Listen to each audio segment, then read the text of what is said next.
আপনি কি ভাববেন যদি আমি বলি যে একটি ৫,০০০ বছরের পুরনো মহাকাশীয় গোপনীয়তা একটি স্কটিশ মাঠে লুকিয়ে আছে? এটি কচনো পাথর, একটি বিশাল পাথরের স্ল্যাব, যা হাজার হাজার রহস্যময় চিহ্নে সজ্জিত। বিজ্ঞানীরা এই চিহ্নগুলিকে ব্রোঞ্জ যুগের তারিখ দেন, কিন্তু তাদের অর্থ সম্পূর্ণ একটি রহস্য রয়ে গেছে।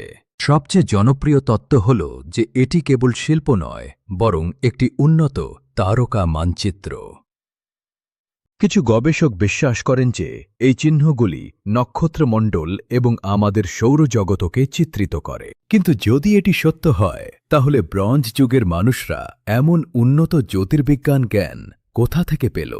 তাদের কি তারাগুলি পর্যবেক্ষণের জন্য কিছু অনন্য প্রযুক্তি ছিল? অবাক করার মতো, ১৯৬০-এর দশকে পাথরটিকে ভাঙচুর থেকে রক্ষা করার জন্য মাটির নিচে পুঁতে রাখা হয়েছিল। কিন্তু ২০১৬ সালে এটি পুনরায় খনন করা হয় এবং আধুনিক প্রযুক্তি ব্যবহার করে স্ক্যান করা হয়।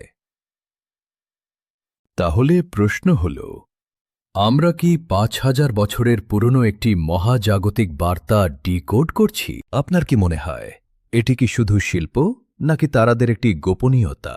মন্তব্যে আমাদের জানান।